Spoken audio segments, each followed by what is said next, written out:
தமிழக சட்டப்பேரவை கூட்டம் இன்று தொடங்கியுள்ள நிலையில் முதலாவதாக நிதிநிலை பற்றியான பட்ஜெட் தாக்கல் இன்று செய்யப்படுகிறது. குறிப்பாக துணைத் தலைவர் இருக்கையை மாற்றம் செய்யப்பட்டிருந்த நிலையில் பன்னீர்செல்வம் அவர்கள் நீதிமன்றத்தில் வழக்கு ஒன்றையும் செய்துள்ளார். RP உதயகுமார் அவர்களை எதற்காக துணைத் தலைவராக மாற்றினீர்கள், என்னை எதற்காக துணைத் தலைவர் பதவியிலிருந்து நீக்கப்பட்டது, என்ன காரணம், அதிமுகவில் இருந்து என்னை நீக்கியதற்கான இதுவரை எந்த ஒரு ஆதாரமும் நீதிமன்றம் தெரிவிக்கவில்லை, என்ன காரணத்திற்காக நீக்கப்பட்டார் என்ற தகவலையும் தெரிவிக்காத காரணத்தினால் தற்பொழுது சபாநாயகர் அப்பா அவர்கள் RN ரவி அவர்களின் ஆளுநர் உரையை மதிக்காமல் என்னுடைய பதவியையும் மாற்றியமைத்தது ஆளும் கட்சிக்கு சாதகமாக எதிர்க்கட்சி இருக்கக்கூடிய நிலையில் தற்பொழுது என்னுடைய பதவியே மாற்றப்பட்டிருப்பது மிகப்பெரிய அளவில் எனக்கு மன அழுத்தத்தை கொடுத்திருப்பதாகவும், குறிப்பாக என்னுடைய ஆதரவாளர்களும் என்னை தேர்ந்தெடுத்த மக்களுக்கும் செய்கின்ற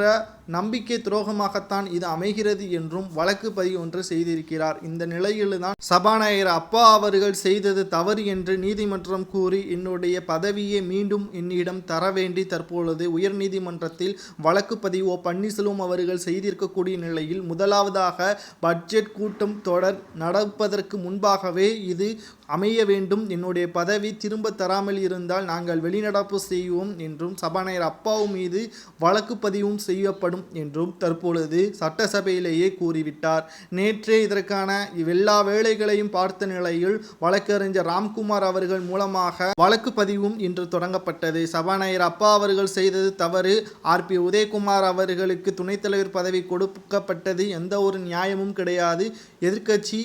ஆளுங்கட்சிக்கு அடிமையாகிவிட்டதா, தற்பொழுது மக்களின் குறைகளை பேசுவதற்காக சட்டப்பேரவையில் என்னை துணைத் தலைவராக எனக்கு பதவி தந்தது, அதை எப்படி எடப்பாடி பழனிசாமியும் சபாநாயகர் அப்பா அவர்களும் பறிக்கலாம் என்று பன்னீர்செல்வம் அவர்கள் கூறுவதை பற்றி உங்களது கருத்துக்களை கமெண்ட் வாயிலாக கூறுங்கள்.